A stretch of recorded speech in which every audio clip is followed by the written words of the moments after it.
May 7 teknik na madali at kikita ka ng higit 50,000 pesos kada araw.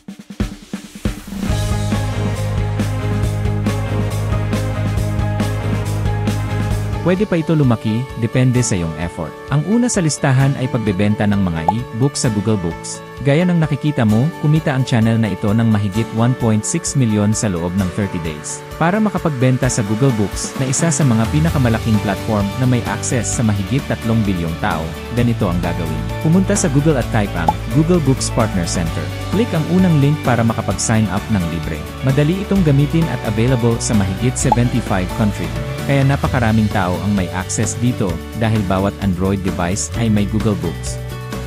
Bukod dito, patuloy na nagpapakita ng mga ad at nagsisend ng email ang Google sa kanilang users para sa mga libro sa platform, kaya malaki ang kompetisyon nito sa Amazon PDP. Madali lang ang proseso, gumawa ng account, i-publish ang iyong ebook at i-promote ito. Kumita mula sa mga benta, makakakuha ka ng 70% ng presyo ng libro, dahil 30% ang kinukuha ng platform bilang komisyon. Halimbawa, kung ibebenta mo ang libro sa 500 pesos, makakakuha ka ng 350 pesos sa bawat benta.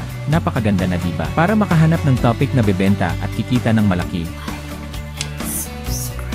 pumunta ka sa Google Trends o Google News. Hanapin ang mga trending topics na sikat ngayon at gawin itong basehan. Halimbawa, NBA, State of Oregon, ito ang mga usaping sikat ngayon pero pwedeng magbago anumang oras. Ang payo ko ay pumili ng evergreen topic, yung mga paksang hindi nawawala ang relevance sa mahabang panahon. Halimbawa, gagawa ako ng ebook tungkol sa paano gamitin ang ChatGPT para sa mga matatanda. Ito ay isang paksang makabuluhan at patuloy na magiging kapaki-pakinabang. Kapag napili mo na ang topic, gamitin mo ang ChatGPT para gumawa ng content. Maraming agents ang ChatGPT na makakatulong sa iyo. Heto, gumagamit ng ebook creator na isa sa mga tools mula sa Pegasus Productions. Madali lang itong gamitin. Ang kailangan mo lang gawin ay ilagay ang title ng ebook na gusto mong gawin. Halimbawa, kung gusto kong gumawa ng ebook tungkol sa paano makakatulong ang ChatGPT sa mga taong 65 edad pataas para pumayat, itatype ko lang ang title na yon. How people over 65 can use ChatGPT to lose weight. Tapos pindutin ang enter. Agad nitong lalabas ang lahat ng content na kailangan para sa ebook. Napakadali, wala ka nang kailangang isulat dahil ang AI ay ang gagawa ng lahat para sa iyo. Kapag tapos na ang ebook, i-copy mo lang lahat ng content, ilipat sa Google Docs at i-paste doon. Sa Google Docs, pwede mong ayusin ang pagkaka-layout kung kinakailangan. Makikita mo naman na maayos na agad ang pagkakaayos, pero kung kailangan, pwede mong i-organize pa para mas maganda ang itsura. Magdagdag din ng maliit na disclaimer sa dulo na nagsasabi na ang librong ito ay ginawa sa tulong ng AI.